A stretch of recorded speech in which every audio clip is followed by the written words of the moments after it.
Awe, de um frete siniki, nós sabemos visitar de nós cena ng puta. O ko na si Alton Pass, aqui na outra banda na Colón, aqui na Motimbo AP Center, puta centro de exercício, algo sumamente great, kami na disabilidade por bem train e haya tudo. Bom, já não, tour tipo de máquina, tour tipo de machine, algo começa chiquito, Alton, para ver algo sumamente grande.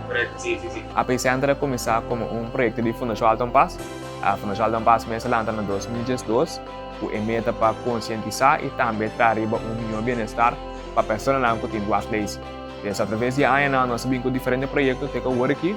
Nós temos duas atividades, dois projetos que estão ongoing, que é a localidade de exercício AP Center e Willy, que é o serviço de transporte para o Rostol. Agora aqui na AP Center, tem 3 programas de exercício que uma pessoa pode aplicar no dia.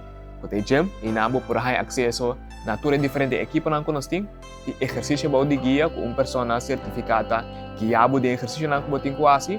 Então, tem activity-based training, que é one-on-one session de inteiro hora largo, que uma pessoa está fazendo training junto com o para estimular a curva, para a parte que está paralisada para se curva regenerar funciona novo. Agora aqui, nós temos diferentes tipos de pessoas que também fazem exercício. Se eu tenho dificuldade para cana, na duas leis, ataque cerebral, tem pessoas que têm MS, tem outra condição também.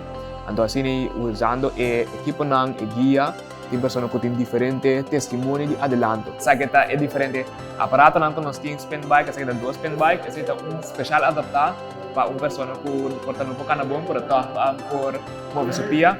Sabe que é hand cycle para um que não por mover sua pia, para fazer cardio. Trapando com os braços, esse aqui está standing frame, aparato especial para uma pessoa que não pode andar para, por isso ele puxando a palanca e o aparato que ele anda para. Aqui nanta para a pessoa que começa a treinar cana caba, não pode caminho que mais safe, não pode ter energia para não pode começar a treinar dar stop na mais mil. Esse aqui está o leg extender, para ele que por mover sua pia, para está sua pia na mais forte para por landa para e mover sua pia. A Pace Center aqui na Colón tem para ajuda e guia de gênero profissional altamente interdia que não para e guia para botar me por aí e treino não necessário para inspirar e duro trobe então vou ver esse serviço a merecer.